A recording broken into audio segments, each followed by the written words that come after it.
You guys, listen to me very carefully, because what I'm about to walk you through is going to flip everything you thought you knew about D4VD on its head. The chainsaws, the burn cage, the inflatable kiddie pool, the body bag with 6 handles, the $200 Uber ride that delivered a 15-year-old girl to a Hollywood Hills mansion like Chinese takeout. None of it was random. None of it was panic. None of it was a young artist losing control after a fight gone wrong. According to prosecutors, every single one of those items was ordered, scheduled, and stacked into a sequence so cold, so deliberate, so chillingly organized, that homicide investigators in Los Angeles County are now describing it as one of the most premeditated cases they've ever opened a file on. And the part that almost no one is talking about? The part that I had to rewind 3 times to make sure I read it correctly? He kept performing. He kept smiling for cameras. He kept signing autographs. He headlined his own world tour while what was left of Celeste Rivas Hernandez sat decomposing in the front trunk of his Tesla Model Y, parked 400 feet from his rented mansion, for 138 days. 138 days. Let that number sit on your chest for a second, because by the time I'm done laying this out for you, you're going to understand why every detective, every prosecutor, every behavioral analyst circling this case keeps using the same 2 words over and over again. House of Depravity. And the House of Depravity, as one investigator put it on national television, has no basement. We are finally getting answers. So pour yourself something strong, lock the door, and stay with me, because this one goes places the headlines never touched. I'm going someplace with this. Just let me rock. Let me reintroduce the person at the center of this, because the version the music industry sold you and the version that's now sitting in a Los Angeles County jail cell are 2 completely different human beings. David Anthony Burke. Born March 28, 2005 in Queens, New York. Strict Christian household. Mother a teacher. Father working at a law firm. No pop music allowed in the house. No rap. No radio hits. Just Bach, Beethoven, gospel, and the kind of choir hymns that make your grandmother cry on Sunday morning. To the outside world, it looked like a clean, disciplined upbringing. Behind the wallpaper, something else was forming. A small iPod Touch smuggled under the bedsheets. Secret iTunes downloads, headphone volume turned so low only he could hear it. That was the first crack. That was the first taste of doing something his parents told him not to do and getting away with it. And here's the part that lawyers are now circling like vultures. That, according to people who knew him, is when he learned the most dangerous lesson of his young life. He learned that the people in charge of him weren't watching as closely as they thought they were. And he liked that. He liked it a lot. He learned that he could build an entire secret life right under their noses, and as long as the volume stayed low and the lights stayed off, he could become anyone he wanted to become inside that bedroom. That is the foundational lesson, prosecutors will argue, that he carried with him into every single corner of his adult career. Then came the 7th grade pivot. His parents pulled him out of regular school and dropped him into a fully remote online homeschool program. No classmates. No hallways. No teachers eyeballing the kid who suddenly seems off. No lunchroom where another 12-year-old might have noticed the look in his eyes shift. Just a screen. Just a microphone. Just an open lane straight into the deepest, weirdest, most lawless corners of the internet, with absolutely nobody standing in the doorway. He later told interviewers he begged to go back to a real school. That request, according to him, never got honored. So he did what any isolated kid with unlimited bandwidth and zero supervision would do. He moved his entire social life onto Discord, into Fortnite squad fills, onto Twitch streams that ran until 3 in the morning. He told his audience in his own words that he would let strangers spill their lives to him through gaming headsets, and then he would, quote, take their lives and write songs about them. And they didn't even know. He said that out loud, on camera, to a major music publication, and the entire industry clapped. Read that quote again. He was harvesting the trauma of strangers, many of them children, and turning it into platinum records, without consent. And the music industry threw more money at him. That should have been the first warning. It wasn't. His YouTube gaming montages started catching copyright strikes left and right because of the music he was ripping for the edits. Years of uploads gone in a snap. He called his mom crying about it. Her advice was, on the surface, harmless. Make your own music. For words. Make your own music. For words that built an empire and, according to the LA County District Attorney's Office, for words that quietly opened the door to a kill house in the Hollywood Hills. He recorded his first song straight into his iPhone, uploaded it to SoundCloud, then dropped a second track called Romantic Homicide that exploded so fast on TikTok the algorithm couldn't keep up. Number 4 on Billboard's Hot Rock and Alternative Songs. Multiple platinum plaques. A signing with Interscope. Coachella main stage. Sold out Withered World Tour. A debut album moving 30,000 units its first week. 94 million streams on a single track called You and I. 500,000 TikTok followers overnight. He was 20 years old, you guys. 20. With a multi-million-dollar career sitting in his lap, and the only adults around him were the ones writing him checks. Not one of them, by every public record we now have access to, ever paused to ask the most basic question. Who is this kid actually talking to in his spare time? Who is he flying out? Who is he media training? Why is there a yearbook photo of a 13-year-old saved in his camera roll? None of those questions got asked, because the streams kept climbing, and the streams paid for everyone's lifestyle, and asking those questions would have shut the whole machine down. Now hold that picture in your head, because we're about to pull the camera back, and the second half of this frame is going to make your stomach drop. Rewind to January 2022. According to court filings unsealed in the last few weeks, that's when a 13-year-old girl from Lake Elsinore, California, a town about 75 miles southeast of Hollywood, first started talking to David. Where? Fortnite. Yes, the same game he used to call his, quote, escape. The same headset, the same squad fills, the same open door he bragged about in interviews. Her name was Celeste Rivas Hernandez. Born September 7, 2010. Daughter of Salvadoran immigrants. 2 older siblings. Family movie nights every Friday. The kind of kid who sang around the house and dragged her little siblings into dance routines for fun. By the time D4VD was signing with Interscope, prosecutors say he was already 2 years into an alleged grooming relationship with a middle schooler. By the time Romantic Homicide hit platinum, Celeste was barely a teenager and, according to court documents, already deep inside the orbit of a man almost twice her age. Think about the math. 13, 14, 15, 3 birthdays, 3 school years, 3 Christmases. While he was being interviewed about his rising career on the cover of music magazines, prosecutors say she was sneaking out of her family's house in Lake Elsinore to meet him. While he was telling Genius the hook of Romantic Homicide was, quote, written in the first person as part of a fictional narrative, she was reportedly tattooing his name onto her ring finger. Fictional, he said. Fictional. And here is the detail that no other channel is highlighting hard enough. The detail that, when you sit with it, makes every other piece of this puzzle click into place. The release date of Romantic Homicide, the song that built his entire career, the song with the music video literally featuring a body being stuffed into the trunk of a car, was September 7th. Celeste's birthday. The same day. Read that one more time. The song called Romantic Homicide, with a body in a trunk in the video, released on the birthday of the underage girl whose remains 3 years later would be discovered in the front trunk of his Tesla. His own mother, according to multiple reports, begged him not to release that track. She told him it was too graphic. He released it anyway. It became the cornerstone of his catalog. The world streamed it billions of times. Nobody flinched. Nobody connected the date. Nobody connected the trunk. Nobody connected the lyrics. Until 5 months after Celeste's death, when the world finally caught up to a confession that, prosecutors will argue, had been hiding inside a song that was streaming on every device on planet Earth. That, right there, is the angle nobody else is touching. So let's go deeper. February 2024.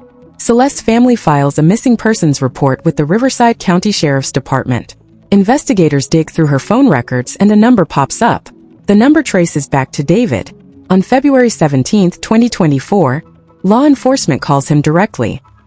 He tells them on the record that he'd last spoken to Celeste around February 13th or 14th. Routine. Nothing red flag on the surface. But that same day, deputies show up at his West Hollywood residence for a welfare check. They look him dead in the eye and tell him this child has been reported as a runaway. He shrugs. He says he only met her once back in November 2023. He says he didn't know how old she was. Then, and this is where my skin crawled, he allegedly pulls out his phone and shows the deputies a yearbook photo of her saved in his camera roll. A yearbook photo of a girl he supposedly met one time 4 months earlier.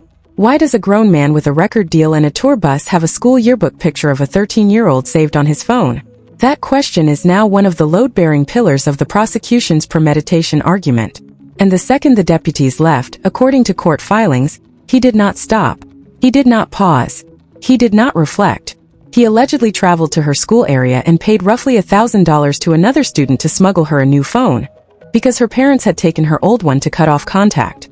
He bought her a phone to bypass her parents, after being told by police she was a missing child. Let that sit.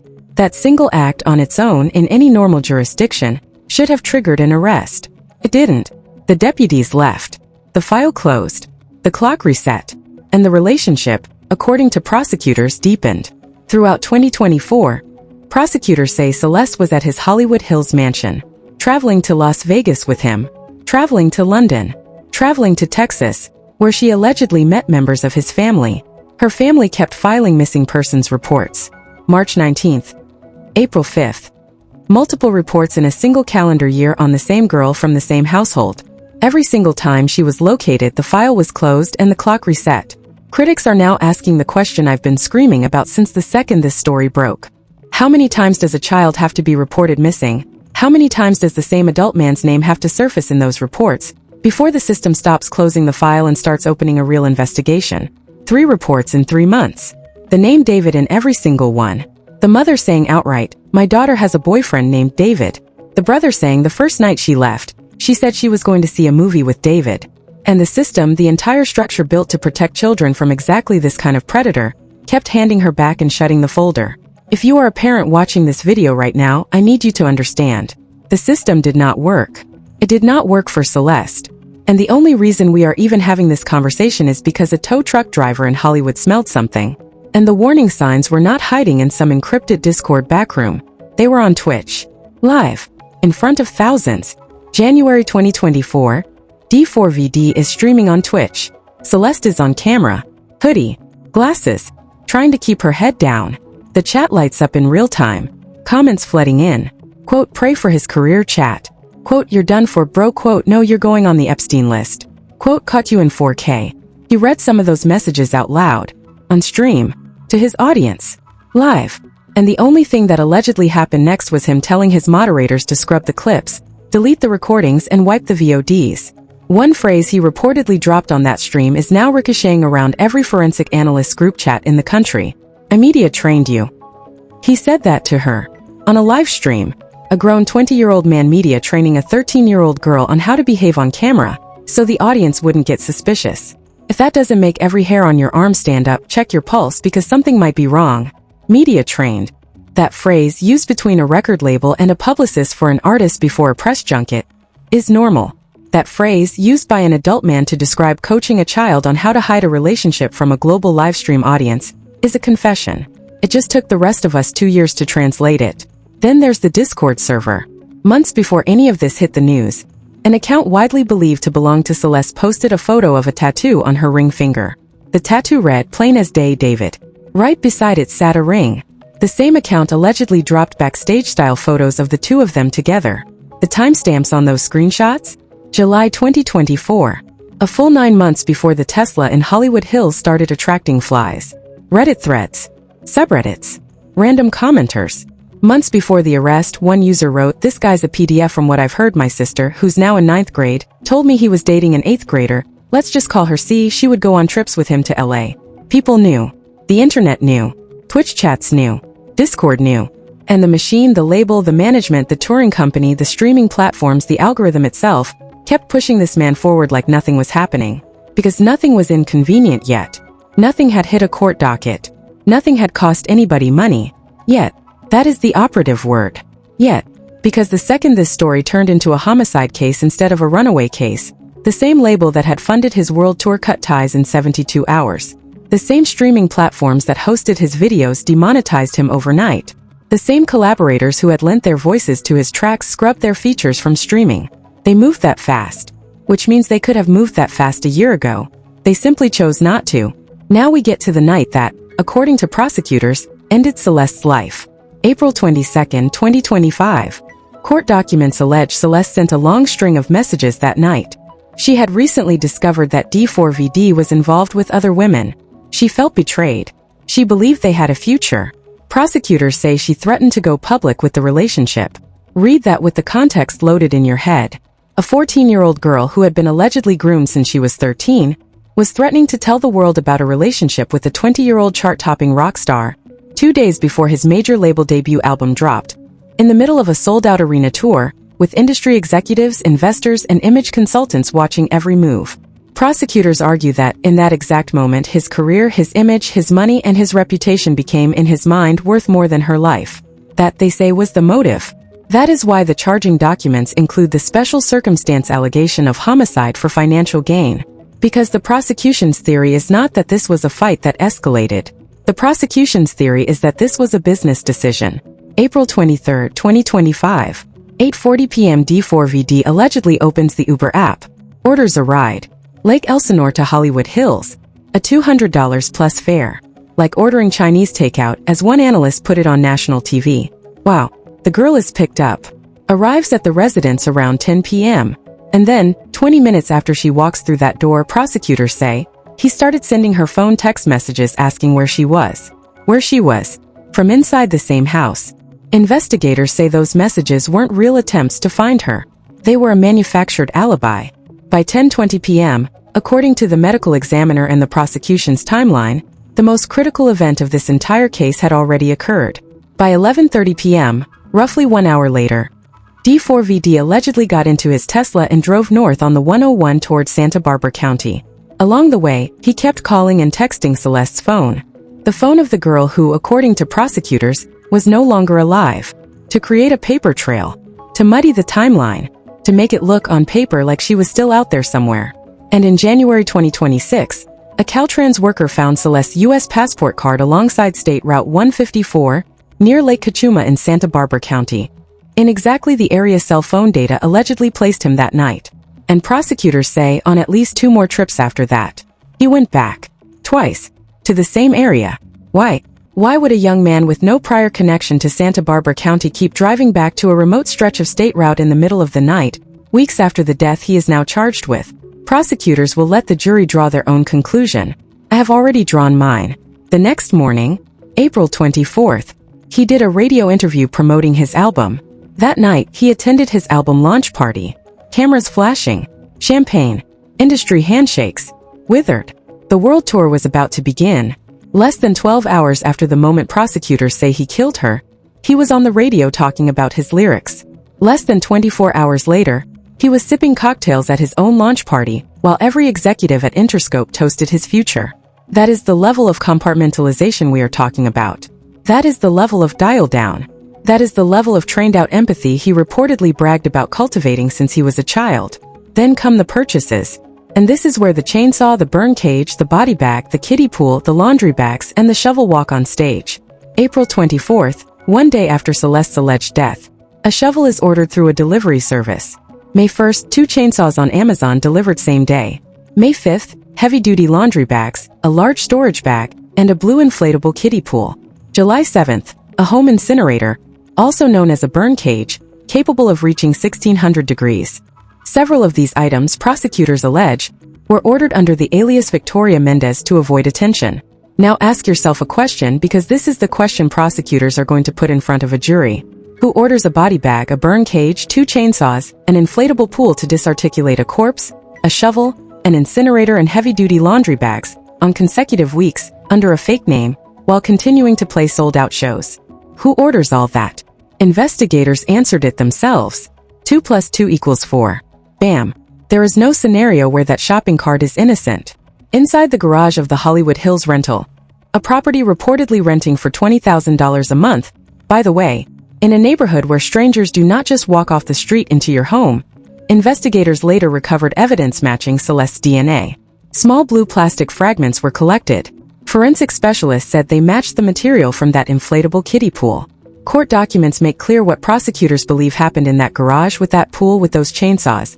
I'm not going to walk you through the graphic detail. You don't need it. The autopsy report itself, according to a forensic commentator on Nancy Grace, didn't even go granular on certain organ systems, which is one of the reasons there's now this raging debate about whether Celeste may have been pregnant when she died. The medical examiner amended the report once. The crux of this whole case may sit inside what was, or wasn't, examined in that report. You can't have 1 foot in the boat and 1 foot in the water, as that same forensic expert put it. Either she was pregnant or she wasn't. The country deserves a real answer. And the silence on that single question, in my opinion, is going to become its own subplot of this case. Because if she was pregnant, the special circumstance allegations get significantly heavier. If she was pregnant, the motive gets significantly clearer. If she was pregnant, every single thing prosecutors are arguing about the threat to his career snaps into a sharper, more horrifying focus. So no, we are not letting that one go. Here's the kicker that the private investigator hired by the property owner blew the lid off. The burn cage? Still sealed in its original Amazon box. Never assembled. Never used. The chainsaw? Still inside its protective sheath when investigators recovered it. Which means whatever the original plan was, it didn't unfold the way he wanted it to. Something disrupted him. Something spooked him. Something forced him to pivot from the original disposal plan to something faster, dirtier, and infinitely riskier, parking the Tesla on Bluebird Avenue and walking away. The private investigator said it out loud. Whoever did this, the remains were never meant to stay in that Tesla. They were meant to disappear inside that burn cage. They were meant to never be found at all. Which leaves us with the most uncomfortable question of the entire case. What stopped him? What scared a man this organized, this methodical, this insulated by money and fame, into abandoning his original plan and walking onto a tour bus? Was it a person? Was it a deadline? Was it the smell? Was it the neighbors? Was it the realization that the next step required physical work that he alone could not do? We do not know yet. But we will. The grand jury minutes will eventually surface. The witness list will eventually surface. And whoever knows the answer to that question is right now somewhere in this country deciding whether to talk. So what happened? Why did the plan break down? Prosecutors hint at it in the filings. People around him started smelling something. Friends, business associates, people in and out of the house allegedly noticed a strong, unmistakable odor coming from both the residence and the vehicle. According to court documents, he gave them explanations that made it sound innocent. Nobody, and I cannot stress this enough, nobody called the police. Nobody. In a $20,000 a month mansion in the Hollywood Hills, with people coming and going for streaming sessions and parties, with a smell that was strong enough to make grown adults notice it weeks later, not a single person in his orbit picked up a phone. Now ask yourself the question this case keeps shoving in your face. Who was in that house? Who saw what? Who smelled what? Who knew what? And why did none of them say anything? Because there is no way one 20-year-old kid pulled off the disposal logistics of this scale, in the middle of a world tour, without somebody else knowing something. The body bag alone, as Nancy Grace pointed out on her show, has 6 handles. 6 handles. Investigators swabbed every single one. Most body bags are not carried by one person. That is by design. So who held the other 5 handles? Who walked into that garage? Who walked back out? Whose DNA is sitting in an evidence locker right now, waiting to be matched to a name on a grand jury transcript? The prosecution has not said yet, but you better believe they know. July 29, 2025. Surveillance footage allegedly captures D4VD driving the Tesla one final time. He parks it on Bluebird Avenue, just around the corner from the mansion, walks away, boards the tour bus, hits the road, plays the shows. Withered World Tour, sold-out venues, fan meet and greets, Twitch streams, social media posts, magazine covers. From the outside, completely normal. Inside that Tesla, parked alone on a quiet residential street, prosecutors say Celeste remained sat in the front trunk for the entire summer. Through the 4th of July. Through August heat waves. Through August. Through Labor Day. While he was on stage in different time zones every night, that Tesla sat. And not one neighbor, not one delivery driver, not one postmate, not one passing dog walker, knocked on the window. For nearly 5 months. September 5, 2025. The vehicle is towed. Residents had reported it sitting abandoned for weeks. 3 days later, September 8th, the tow yard manager notices a strong odor and insects gathering around the vehicle. Investigators are called. They open that front trunk. And the entire trajectory of David Anthony Burke's life detonates in a single second. 8 days after that, dental records confirm the remains belong to Celeste Rivas Hernandez. September 8th, the day of the discovery, fell one day after Celeste's birthday. September 7th, the same date Romantic Homicide was released. The same date she would have turned 15. The internet noticed the coincidence within hours. So did her family. Her family had to celebrate her 15th birthday on September 7th, not knowing that, less than 24 hours later, a tow yard manager in Hollywood would call the police about a smell coming from a Tesla. That is the level of cruelty embedded in the timing of this case. From April 23rd to September 8th, 138 days. 5 months. He performed. He smiled. He posted. He played Fortnite Live. He gave interviews. He walked red carpets. While the body of the girl he allegedly groomed since middle school sat decomposing in the front trunk of a Tesla 400 feet from his front door. And listen to me, because this is where the forensic psychologists started weighing in. Multiple behavioral experts have publicly stated, and they are very careful, because no diagnosis can be made without a sit-down evaluation, that the behavior described in the charging documents lines up with traits often discussed in forensic psychology: emotional detachment, reduced visible stress response, the ability to compartmentalize, the capacity to perform normalcy in front of cameras while carrying a secret of this size. Now layer that on top of his own past statements. He bragged in archived Discord chats screenshotted long before his arrest about consuming graphic online content from a young age to deliberately desensitize himself. He described it, in his own words, as training himself not to feel empathy toward what he called the wrong things. He didn't stumble into that material. He sought it out. He weaponized it against his own conscience. He spent years deliberately turning down the dial on his own ability to feel. And then prosecutors allege, he allegedly used that dial down to commit a homicide and headline a world tour in the same calendar month. That is not a man losing control. That is a man who trained for this. And the music. My God, the music. Go back and listen with this context loaded into your brain. Romantic Homicide. A music video featuring a body in the trunk of a car. Released on Celeste's birthday. His 2022 track Decide lyrics save your tears 7 years. 7 years after that song's release, Celeste would have been 18. Online commentators are now arguing that lyric was a countdown. An unreleased song reportedly titled Celeste, recorded in December 2023, with lyrics referencing a girl with his name tattooed on her. Months later, forensic investigators confirmed that Celeste had a tattoo on her ring finger reading David. Prosecutors also alleged that certain identifying features on that tattoo were no longer visible when her remains were recovered, and that the alteration was intentional, an attempt to remove the most obvious link between them. The alter ego he created, Itami, Japanese for pain, a darker fictional persona, framed as a detective investigating crimes. He told the world it was art. He told the world it was character work. And the world clapped. The world streamed it billions of times. The world bought the merch. The world filled the arenas. He hid in plain sight. He wrote the case file before the case file existed. And we made him rich for it. Now ask yourself another question. What kind of pressure cooker does a young girl's family live inside when every single missing persons report they file gets closed in a week? When the man whose name keeps surfacing keeps getting bigger? When the same record label that knows law enforcement contacted him keeps funding a tour, keeps booking interviews, keeps selling merch with his face on it? Her mother told investigators she knew her daughter had a boyfriend named David. Her brother Matthew told reporters that on the first night Celeste left home, she said she was going to see a movie with someone named David. The family wasn't blind. They were screaming into a system that kept hitting snooze. And the silence around him? That is the part that, in my opinion, may end up being the biggest story of this whole case. Because prosecutors didn't just stop at D4VD. They convened 3 separate grand juries. They subpoenaed friends, business associates, family members, managers, streamers.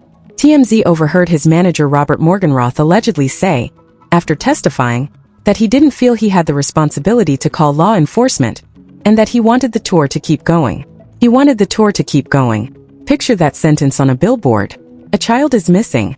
Twitch chats are screaming. Discord screenshots are circulating. And the man at the top of the management pyramid was reportedly more concerned about the next venue's load-in time than the safety of a teenage girl.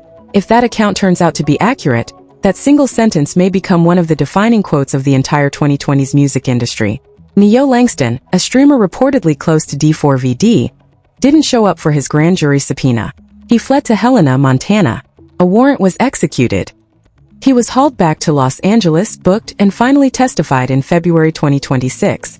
Investigators publicly stated he was not in the Tesla on the Santa Barbara trips, and was not directly tied to her disappearance. But after he testified, he started posting cryptic things on social media implying there was more to the story than the public knew, distancing himself, hedging his exposure. The cleanup behavior of a man who saw something. And the country noticed.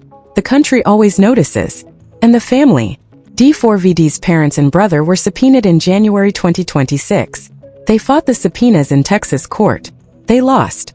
The unsealed court documents formally confirmed that David Anthony Burke was the target of a homicide investigation. His parents released a statement through their attorney expressing sadness, expressing disappointment, but reaffirming their belief in their son's innocence. They flew from Texas to Los Angeles. They sat in that courtroom. They watched. Celeste's family, through attorney Patrick Steinfeld, made their first public statement after the arraignment. They described her as bright, loving, energetic, full of life. They said she loved music, dancing, and Friday family movie nights. They flatly denied any rumor that they had accepted money from D4VD or his representatives. Her father stated on the record that he had never had any direct contact with D4VD. Two families, two sides, one courtroom, one question. How? April 16, 2026. LAPD arrests D4VD at a residence on Marmont Avenue, a property reportedly once owned by Sandra Bullock. 4 days later, on April 20th, the LA County District Attorney's Office formally files charges. First-degree homicide, continuous sexual assault of an underage person, unlawful handling of human remains, special circumstance allegations, homicide of a witness, homicide for financial gain, and lying in wait. Enhancement allegation that a dangerous sharp instrument was personally used.